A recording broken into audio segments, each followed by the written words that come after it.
कि कहाँ सोया है चौकीदार, कहाँ सोया है चौकीदार। पेट्रोल और डीजल की कीमत रही सैकड़ा मार, कहाँ सोया है चौकीदार, कहाँ सोया है चौकीदार। भागलपुर में 1000 एकड़ जमीन नरेंद्र मोदी जी ने अपने दोस्त अडानी को नीतीश जी से दिलवा दी। साल भर का उसका किराया कितना है? 1 रुपया। कि चाय बेचने वाला पूरा भारत बेच रहा है, इसी काम में हासिल उसे महारत बेच रहा है। कि सरकारी नौकरी देने का वायदा किया जा रहा है और हमारा वायदा नरेंद्र मोदी जी के वायदे की तरह जुमला नहीं है, झूठ नहीं है। हम वायदा कर रहे हैं तो पक्का वादा कर रहे हैं कि राहुल गांधी के पैर के छाले मैंने देखे हैं, मैंने राहुल गांधी के माथे का बहता हुआ पसीना देखा है। और अब राहुल गांधी ने अपना नुमाइंदा बना के, अपना प्रत्याशी बना के, महागठबंधन ने अपना प्रत्याशी बना करके मोहन श्रीवास्तव जी को आपके बीच में भेजा है।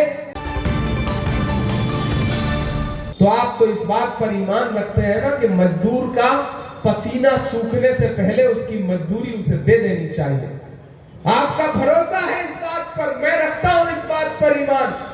तो आज मैं आपसे यह कहने आया हूं कि राहुल गांधी के पैर के छाले मैंने देखे हैं, मैंने राहुल गांधी के माथे का बहता हुआ पसीना देखा है।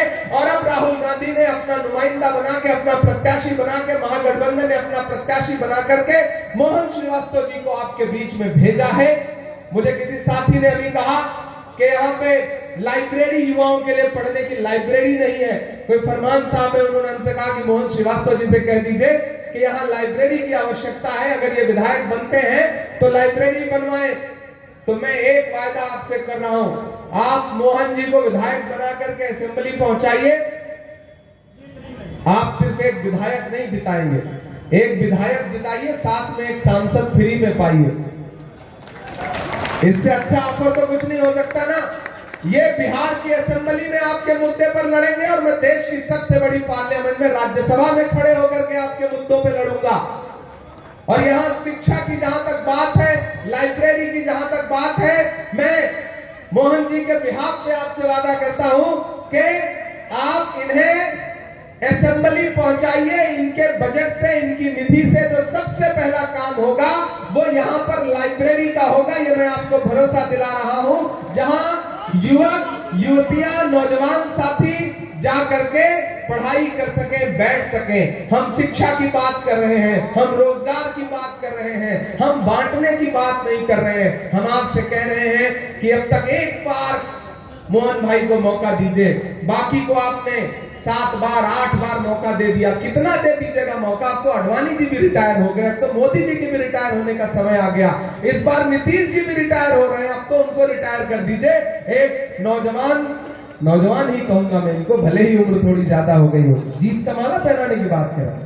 ये तो जनता ही, यहाँ की जनता का समर्थन ही बता रहा है। अच्छा सुबोध जी, जब से मैं बिहार आया हूँ, बिहार का आदमी कितना समझदार होता है, इतनी छोटी माला पहनाता है कि गले में बड़ी मुश्किल से फिट हो पाती है। तब मुझे लगता है कि गुजरात के व्यापारी बिहार वालों को क्या ठगेंगे। ये बिहार है, ये तो माला पहनाने तक में व्यापार करता है। ये बिहार को आप आसानी से ठग नहीं सकते हैं व्यापारियों। इसलिए भी मैं चाहता हूं कि मोहन जी को जीत की माला आपकी तरफ से मैंने पहनाई है, अब हमारे आने की लाज भी रखिएगा। और मोहन जी को 14 तारीख को जब रिजल्ट आए, 11 को आप जाएं, मात्र 3 दिन बाद रिजल्ट आएगा, तो ईवीएम की रखवाली भी 3 ही दिन करनी पड़ेगी। इसलिए पूरी मजबूती के साथ, पूरे जुझारूपन के साथ घर से बाहर निकलिए और आज से मोहन जी बनकर के ये चुनाव लड़िए। ये समझिए कि ये चुनाव भारत के संविधान को, लोकतंत्र को बचाने का चुनाव है। ये बहुत महत्वपूर्ण चुनाव है। इन्हीं शब्दों के साथ आपसे विदा। सरकारी नौकरी देने का वायदा किया जा रहा है और हमारा वायदा नरेंद्र मोदी जी के वायदे की तरह जुमला नहीं है, झूठ नहीं है। हम वायदा कर रहे हैं तो पक्का वादा कर रहे हैं, वरना भाजपा और उनके सहयोगी दलों की, एनडीए की सरकारें तो ऐसी सरकारें हैं कि अपने बच्चों को तो विदेश पढ़ने के लिए भेजते हैं और आपसे कहते हैं कि अपने बचवा से कह दो कि वो पकौड़ा तले। तो अब पकौड़ा तलने का समय तो नहीं है। हम अपना अधिकार मान रहे हैं। बिहार वालों, ये अधिकार मांगने का समय है। ये चुनाव बिहार के उस अधिकार की लड़ाई है कि जिस विशेष पैकेज का झूठा वादा किया था नरेंद्र मोदी जी ने, आरा के मैदान में खड़े होकर के जो 1 लाख करोड़ रुपए का झूठा घोषणा किया था उन्होंने 2015 में, उसका जवाब मांगने का समय है। इसलिए मैं आप सबसे अपील करता हूं कि मोहन श्रीवास्तव जी को 11 तारीख को घर से बाहर निकलिए तो अपना एक एक वोट हाथ के पंजे के सामने, ईवीएम में कौन नंबर पे है? पहले से 1 नंबर पे है।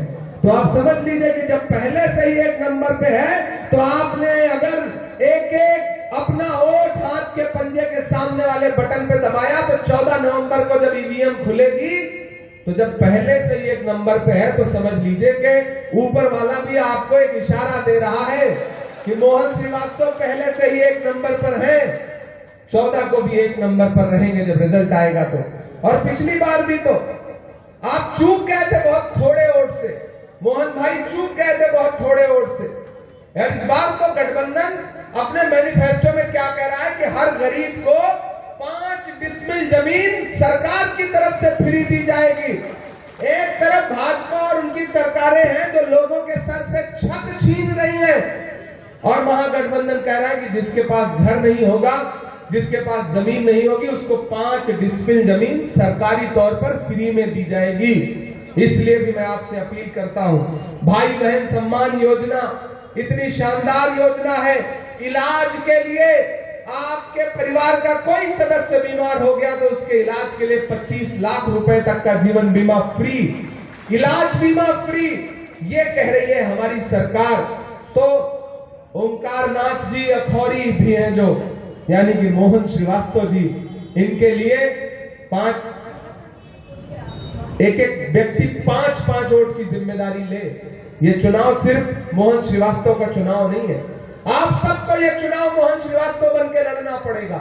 आपको ये चुनाव तेजस्वी यादव बन के लड़ना पड़ेगा। आपको ये चुनाव मुकेश सहनी बन के लड़ना पड़ेगा, आईपी गुप्ता बन के लड़ना पड़ेगा। आपको ये चुनाव मोहब्बत का मसीहा जो राहुल गांधी है, उस राहुल गांधी की तरह इस चुनाव को लड़ना पड़ेगा। और मोहन श्रीवास्तव को दिया गया एक एक वोट राहुल जी को मिलेगा, खड़गे जी को मिलेगा, प्रियंका जी को मिलेगा, तेजस्वी जी को मिलेगा।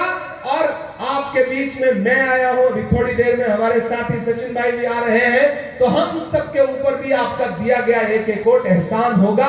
ये अपील करने के लिए आपके बीच में आया हूं। मैंने सुना है बहुत बात से जीत रहे हैं, बड़े धन बल है, बड़ा पैसा है, बड़ी मशीनरी है, लेकिन वो ये भूल गए हैं कि अदावत है, सियासत है, परिंदा है, शिकारी है। अदावत है, सियासत है, परिंदा है, शिकारी है, मगर इन सारी चीजों पर मोहब्बत अब भी भारी है। तो मोहन श्रीवास्तव के लिए जो आपकी मोहब्बत है उसको लेकर के घरों से बाहर निकलिए। आज से ये चुनाव खुद लड़िए। आपके व्हाट्सएप पर, फेसबुक पर, इंस्टाग्राम पर, और नौजवान साथियों, आप थक गए हैं एक बुजुर्ग मुख्यमंत्री को देखते देखते। तेजस्वी यादव को मुख्यमंत्री बनाने का समय आ गया है। एक नौजवान को मुख्यमंत्री बनाने का समय आ गया है जो बिहार को पुरानी सोच से आगे निकाल करके नौकरियों की बात करता है, जो कहता है कि हमारी सरकार आई तो पेपर लीक नहीं होगा, हमारी सरकार आई तो नौजवानों को पलायन नहीं करना पड़ेगा। यह है ईवीएम मशीन, और इस ईवीएम मशीन में 1 नंबर पर पहले से ही हाथ छाप, यानी कि पंजे का निशान है 1 नंबर पर। तो जो 1 नंबर पर ईवीएम मशीन पर पहले से है, उसको गिनती में भी 1 नंबर पर रखने की जिम्मेदारी आप सारे लोगों की है। यहाँ जो भी बुद्धिजीवी लोग बैठे हैं, दानिश्वर लोग बैठे हैं, मैं आपसे अंत में एक बात कहना चाहता हूँ, अपने लोगों से भी एक बात कहना चाहता हूँ, अपने चाहने वालों से भी एक बात कहना चाहता हूँ कि इस देश में जब नफरतें उफान पर थी, तब पूरे देश में एक शख्स खड़ा हुआ 7 सितंबर 2022 को कन्याकुमारी में समंदर के किनारे, और उस व्यक्ति ने कहा कि मैं 4000 किलोमीटर पैदल चलूंगा, बस एक नारा लगाऊंगा, नफरत छोड़ो भारत जोड़ो। उस आदमी ने कहा कि मैं अपने पैर के छालों की परवाह नहीं करूंगा, पैदल चलूंगा, लेकिन समाज की बात यही सुनाना था ना, कहां सोया है चौकीदार। याद है भाषण भाइयों बहनों, देश के खजाने की चाबी सौंप दो, मैं देश नहीं लूटने दूंगा। अब तो मैं हर जगह जाके उनसे पूछता हूँ, पार्लियामेंट में ही सामने बैठे रहते हैं तो पूछता हूँ कि कहाँ सोया है चौकीदार, कहाँ सोया है चौकीदार। पेट्रोल और डीजल की कीमत रही सैकड़ा मार, कहाँ सोया है चौकीदार, कहाँ सोया है चौकीदार। के चाय बेचने वाला पूरा भारत बेच रहा है। भागलपुर में 1000 एकड़ जमीन नरेंद्र मोदी जी ने अपने दोस्त अडानी को नीतीश जी से दिलवा दी। साल भर का उसका किराया कितना है? 1 रुपया। 1 रुपए के बदले 1000 एकड़ जमीन। और इधर अमित शाह जी बिहार में आकर के कहते हैं कि बिहार में इसलिए फैक्ट्री नहीं लग रही क्योंकि यहां पर जमीन नहीं है। इससे ज्यादा बिहारी अस्मिता का अपमान क्या हो सकता है कि चाय बेचने वाला पूरा भारत बेच रहा है। इसी काम में हासिल उसे महारत बेच रहा है कि रेल बिक गई, तेल बिक गया, बिका हवाई अड्डा। सही बात है कि नहीं? सही बात है कि नहीं?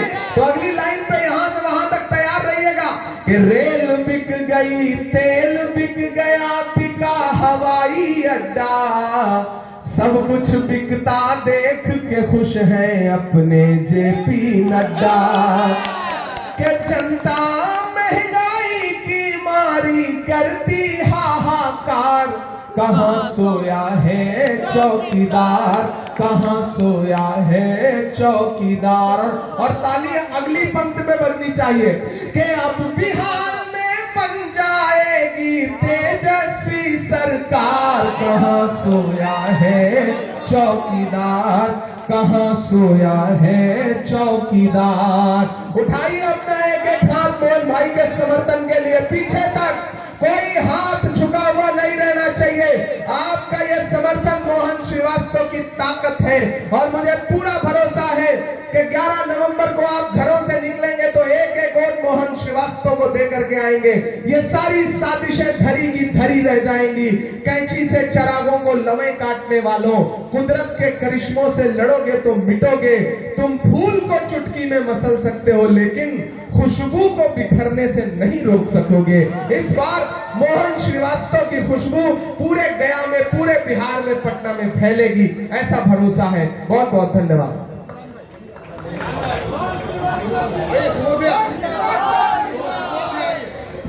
सचिन पायलट जी आ रहा है, सब लोग रुकिएगा इसी सभा में अभी 5 मिनट के अंदर। भैया का आने वाली 11 नवंबर को आपको पोलिंग बूथ पर जाना है और न सिर्फ गया के भविष्य का फैसला करना है बल्कि बिहार के भविष्य का भी फैसला करना है।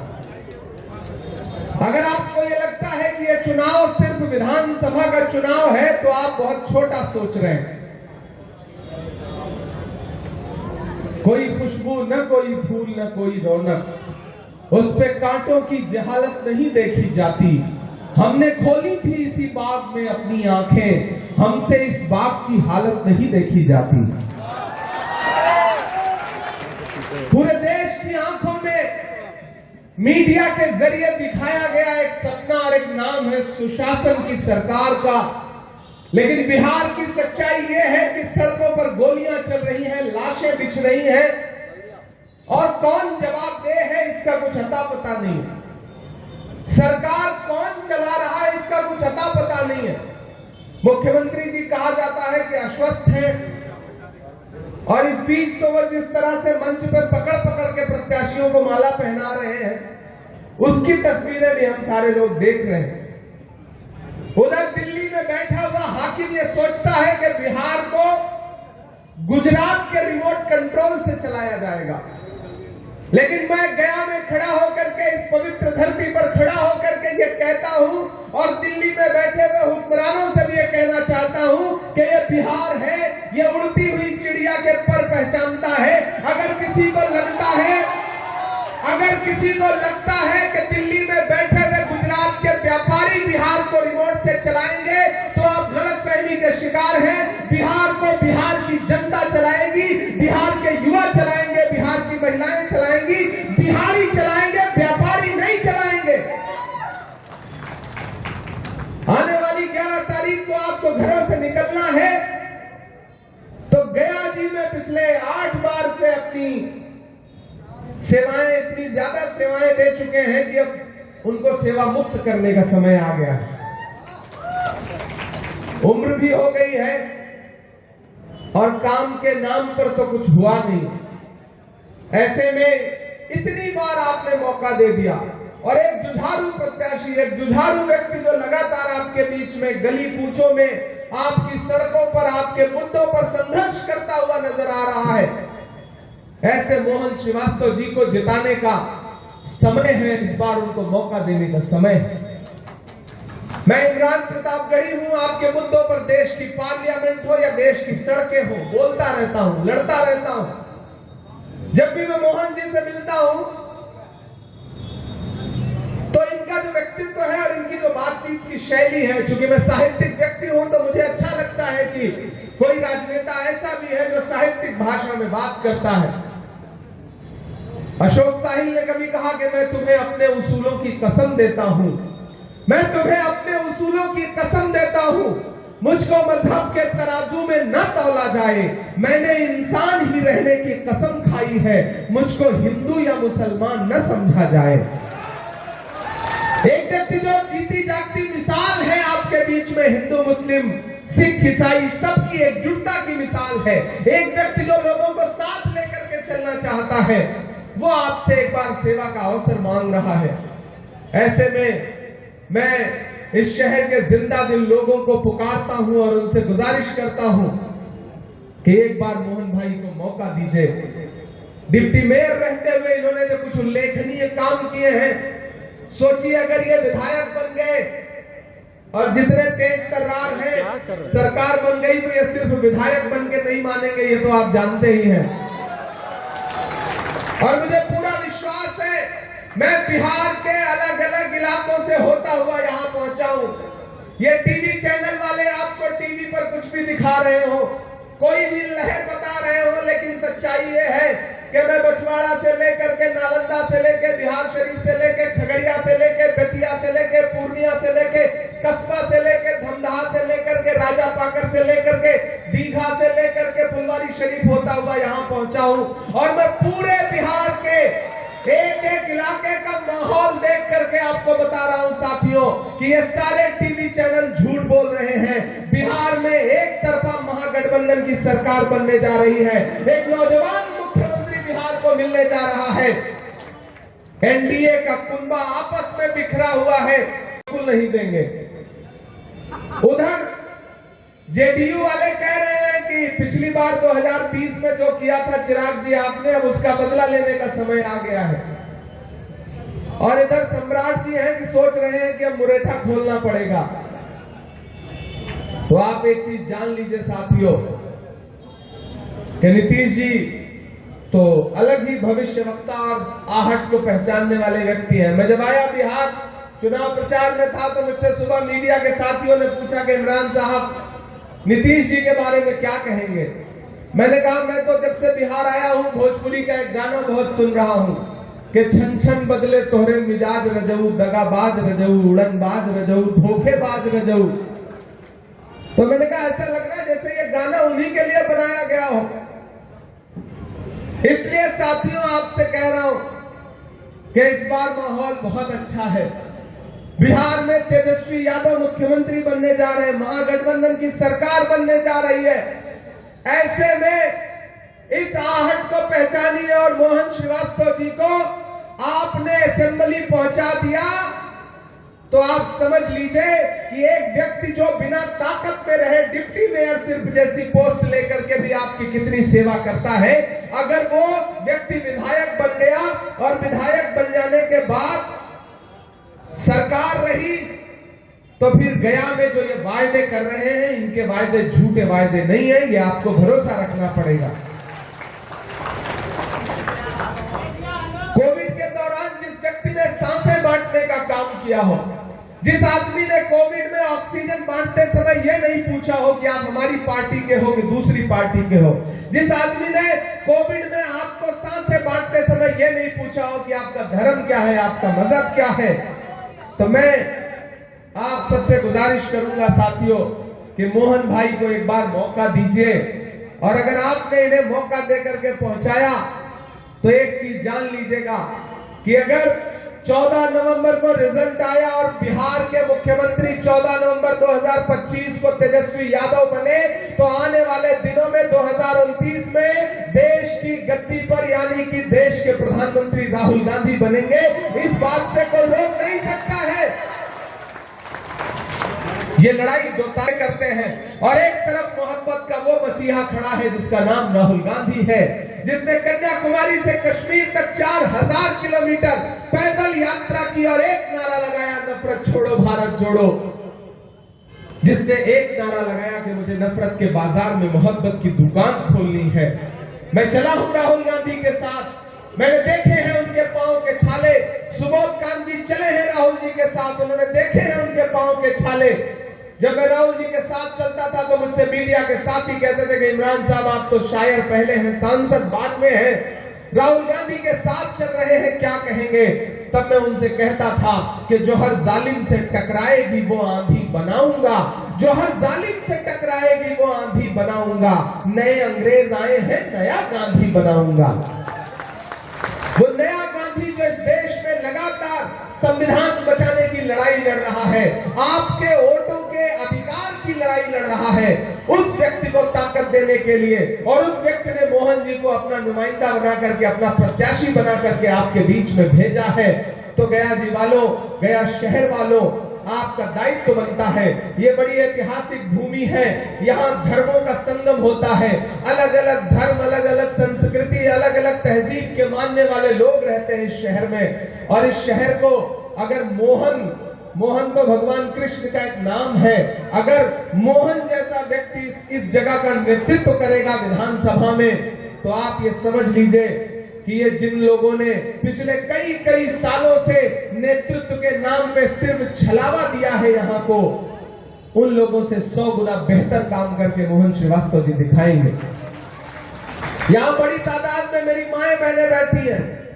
एक बात आपसे कहना चाहता हूं कि महान बादशाह सिकंदर ने जब यूनान जीता, यूनान फतेह किया, तो जीत का जश्न मनाने के लिए शहर की सड़कों पर निकला। तो उसने देखा कि पूरा शहर तो उसकी जीत का जश्न मना रहा है, लेकिन एक फकीर आदमी सड़क के किनारे बेखबर सो रहा है। सिकंदर को गुस्सा आया, सिकंदर अपने घोड़े से उतरा, उतर के उस सोते हुए फकीर के पास गया और उसे जोर की एक लात मारी, और लात मार के कहा कि क्यों रे फकीर, मैंने शहर जीत लिया, लोग जश्न मना रहे, तू सो रहा है। तो उस फकीर ने उम्मीदी आंखों से सिकंदर की तरफ देखा और देख करके कहा कि शहर जीतना बादशाहों का काम है, लेकिन लात मारना गधे का काम है। तो मुझे ये बताइए कि पेट्रोल डीजल 58 रुपए से 100 रुपए का हो गया, तो महंगाई की लात पड़ी या नहीं पड़ी? वो आटा चावल, वो दूध दही, वो पनीर और छाछ, ये आए थे ना नारा देकर के बहुत हुई महंगाई की मार, अब की बार मोदी सरकार। मैंने तो पार्लियामेंट में भी बजट सेशन में ये बात उठाई थी कि ये आए थे बड़ी बड़ी बातें करके, लेकिन ये सरकार वो सरकार है जो कफन तक पर जीएसटी लगाती है, कफन तक पर जीएसटी लगाती है। ये सरकार वो सरकार है कि जो आप सुबह जब खाना बनाने के लिए रसोई में कढ़ाई में सरसों का तेल डालती है सब्जी बनाने के लिए, तो उसके साथ आपके आंसू भी गिरते हैं, क्योंकि जो सरसों का तेल, खाना बनाने वाला तेल जो 70 रुपए का था 200 रुपए किलो बिक रहा है। इन्होंने महंगाई के अलावा कुछ नहीं दिया है। और हमारा मैनिफेस्टो, कांग्रेस पार्टी का वादा क्या है, महागठबंधन का वादा क्या है?